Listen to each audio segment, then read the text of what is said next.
It's IBC 2023. We're in Hall 7 and we are with Limecraft. I'm joined by Stuart. Hi, Stuart. Hi, how are you? Very well, thank you. So we haven't spoken to Limecraft before. No. So let's start with an introduction of what you do, how you do it, and who you do it for. Yeah, no, with pleasure. So I am getting a little bit of a reputation, I think, for joining companies that nobody's really heard much about and are very well kept secrets. And I think Limecraft is very much in that mold. So the company's been around for about 10 years, Okay. Headquartered in Belgium, in Ghent. We're about 50 people, give or take. And basically, there are kind of three main segments to what we do. The first part is workflow design and automation. The second part is media asset management, and there's a strong AI component to that, which I think is quite interesting. And the third part is really about content delivery, Okay. which is, or certainly can be, a very fragmented and fractured process. Getting content from A to B securely, involving all of the relevant stakeholders who need to be involved in that, managing permissions, managing metadata and things like that. So I think what we're trying to do there is provide a framework for people. A lot of that process traditionally has been a bit manual and a bit ad hoc in terms of the collaboration. So we're just trying to kind of bring a bit more stability, a bit more security, and a bit more structure to that. So, Okay. And I was talking this morning to somebody about trends, and I just mentioned the AI component of media asset management. We're doing some very, very clever things with metadata, doing some very, very clever things with the way that assets are being categorized and the way that you can retrieve them. And I think that the main point is those are the three components. Together they form a bit of an ecosystem. Yeah. It's a bit like the Apple example, I suppose. You can use one or two components in their own right, but once you start kind of using the whole thing joined together, Yeah. it's very seamless. It offers an awful lot of value to customers. And the kind of feedback that we get generally is the savings in time, the savings in money, the efficiency benefits that it brings really are quite notable and really worth having a look at. Yeah. I mean, there's obviously a lot of talk about AI right now. Yes. But with Limecraft, how are you using it differently, or what's your unique selling point and how you're using it? Yeah, good question. I think the thing with AI is most people are familiar with generative AI. I think AI has a role to play in the industry, and that role is only going to get bigger, but it has to deliver value. I don't think anyone's interested in AI from the perspective of it being a bit of a gimmick or a toy. There's no point having it just for the sake of having it to say that you've got it. I think it is very much about how it's deployed. And I think with us, we're really able to sit down with producers, with people like editing assistants, for example, and show how it delivers those time savings. Editing assistants are very skilled.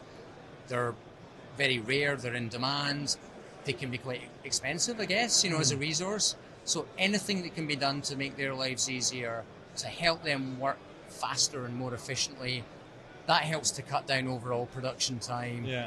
It just makes such a difference to the way that productions happen, and the overall cost and Absolutely, efficiency. yeah. So who are you working with? Who are your customers? Sure. So probably for the people watching, I mean, we've worked with a number of different broadcasters and media groups around Europe.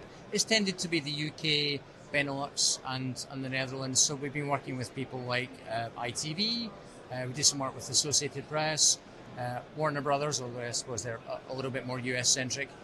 We've also been working with DPG, which is one of the biggest media groups in Flanders. Okay. And we have one major German broadcast group that we're just about to announce as a new customer. And we've done a little bit with some of the national broadcasters in the Scandinavian regions as well. So people like Eula and SVT in Sweden. So they're really good customers. Yeah. Actually, I had a meeting with SVT earlier on today, and they were talking about the calculations that they've done on the kind of savings that they're getting from using our subtitling solution. Right, okay. And again, it's the amount of money is just staggering, just the efficiency that these things bring. So it's great to hear. Yeah. And are your services deployed locally on the cloud or hybrid? Or? Yeah, so it's a kind of hybrid SaaS model. Right. We are cloud, but we're working on this hybrid SaaS model. So for the MAM side of things, assets don't need to be stored in the cloud. We're not asking people to, Right. to upload everything that they've got all those terabytes of data up into the cloud.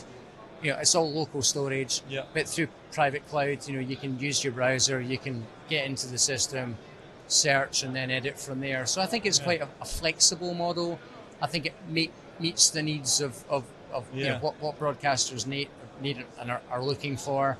So I think it's that hybrid model that I think sort of meets where the industry is looking to be at the moment. Yeah, so we're going to be talking to a couple more of your colleagues on the booth as well. Sure. Martin, I think, is coming up. Give us a quick overview to whet people's appetite of what Martin's going to be talking about. Yeah, so Martin, I met Martin, when I interviewed for this role, and he's an incredibly smart man.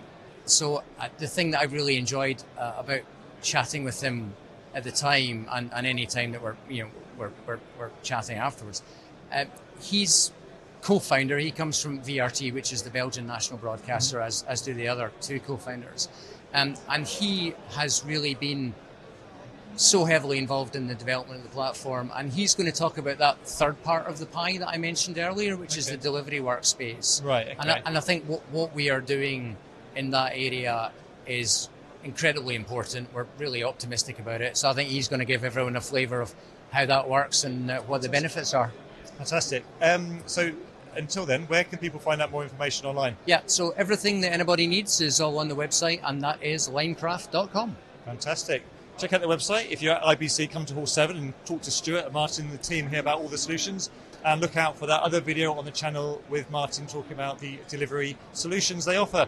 For everything else we're doing at the show, you can check that out at kitplus.com.